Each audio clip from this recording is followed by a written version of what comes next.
This is day 16 of the Monster Mash Marathon, where for 31 days I will be uploading a video every day.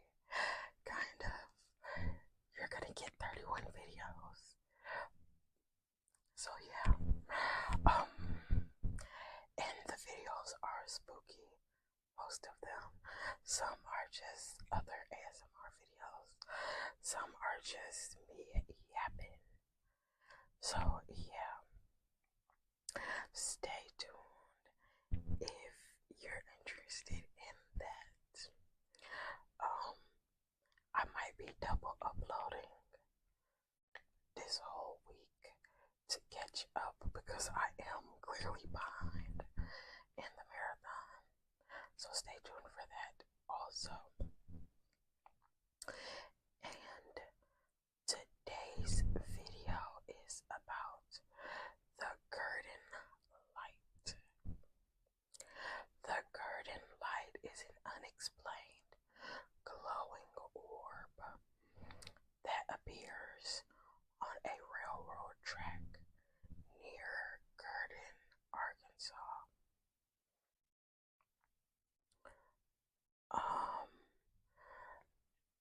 The location is Gurdon, Arkansas. I want to look up Gurdon, Arkansas.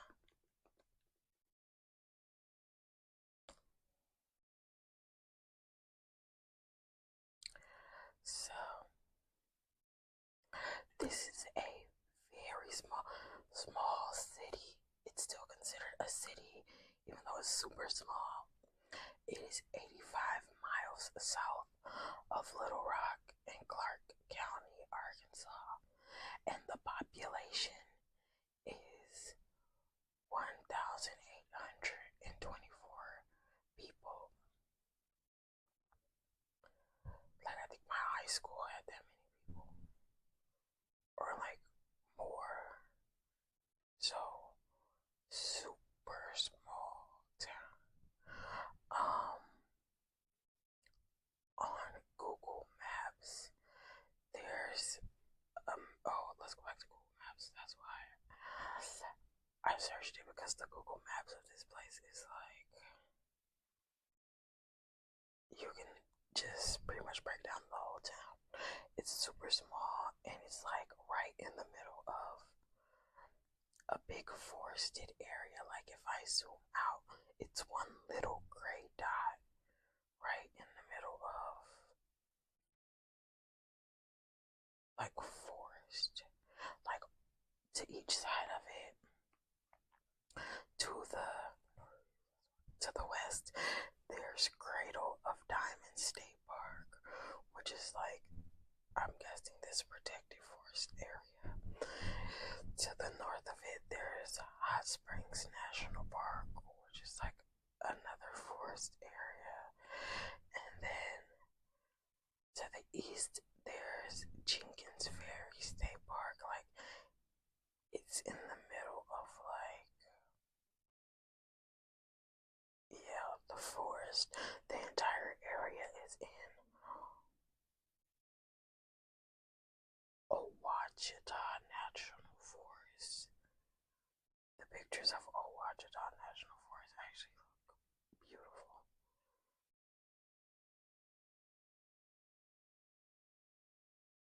Yeah, so it is like literally one little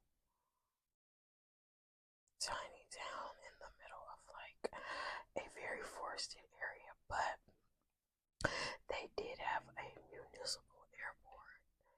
So there was that, so the military can get in and out. I don't think it's for like citizen use. There's so many churches all over. And then there's only 2 grocery stores, and one of them is a Dollar General Market. So, and the other one is called Doug's Grocery, and it's like, it looks more like a liquor store or a corner store. It's like a double wide, but to put into perspective, this is a very, very, very, very small town, you guys. There's an oil company there. That's probably where a lot of people work, you know. But other than that, there's not a lot to this little town of Gordon or Gurdon.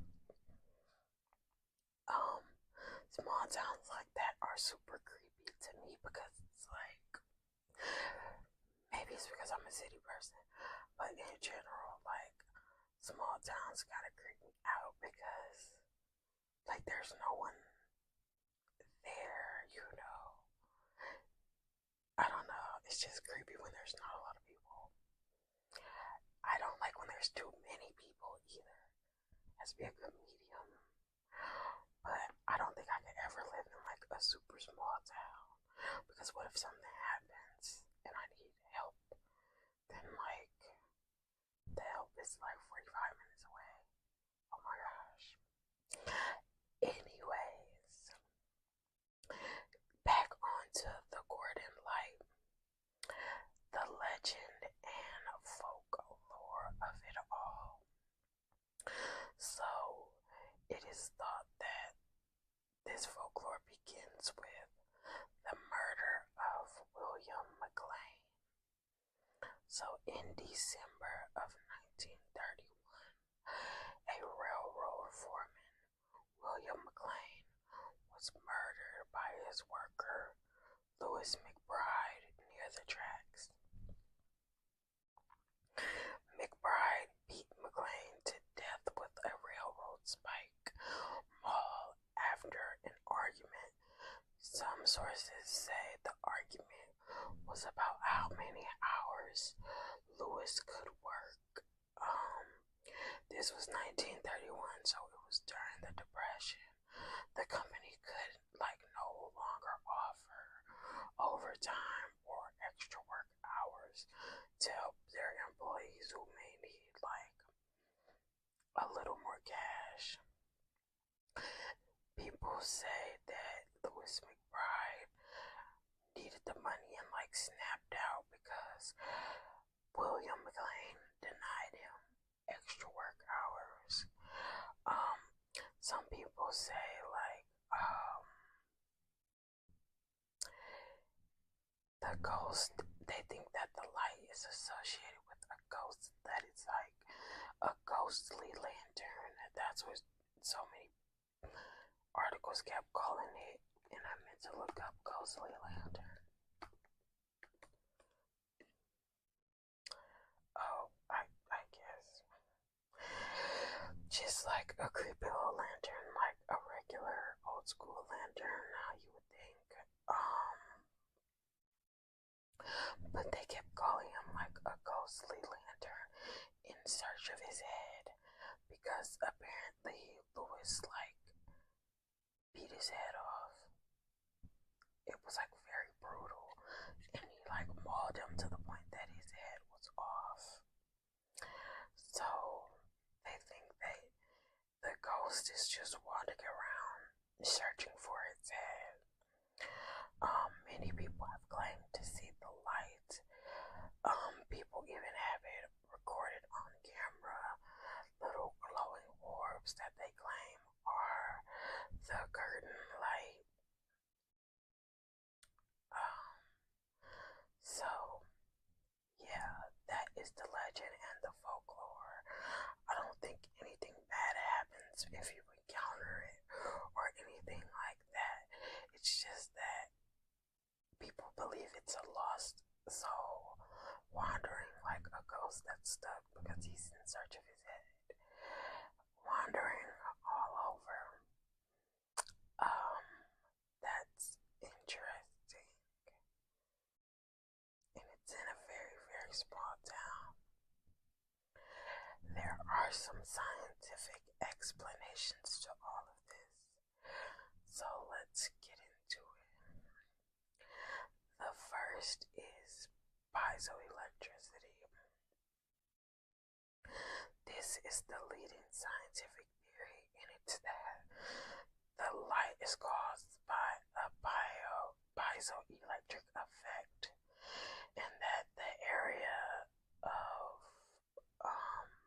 Gurdon contains underground quartz crystals, and pressure from seismic activity or movement along the fault line would generate a powerful electrical charge, creating a burst of light. That's what some people think that it is.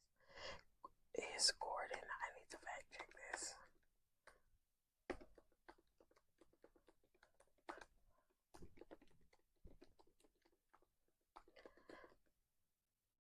Like, is Gordon, Arkansas actually on top of a bed of crystals?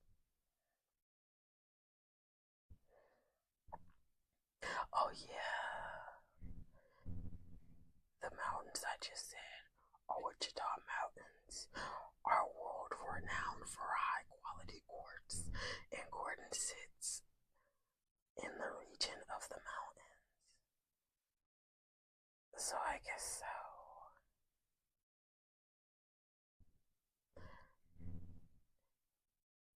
Fun facts about this mountain range.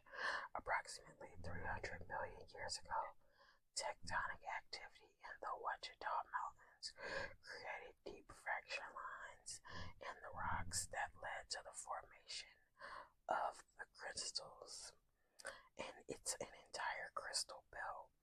The most prominent and clearest crystals are found in the belt within the Wichita Mountains, and it's about 30 miles wide and 170 miles long.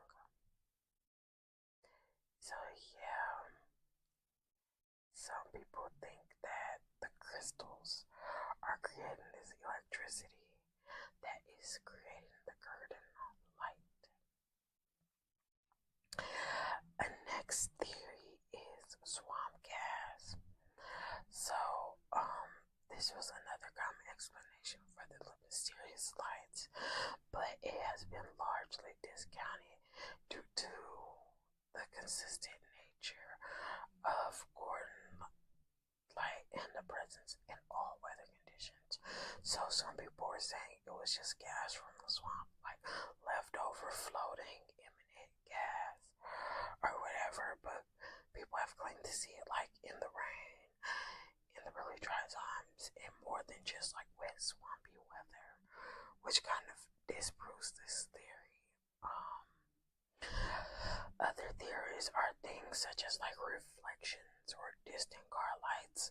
Like people say the railroad is directly above a interstate highway, so they think it's just the car lights shining down from the interstate. But I think there are reports of seeing this light way before the highway was built, so I don't know. People are saying, yeah, it's just some type of light trick. I don't know. Multiple people have seen it. Many people have recorded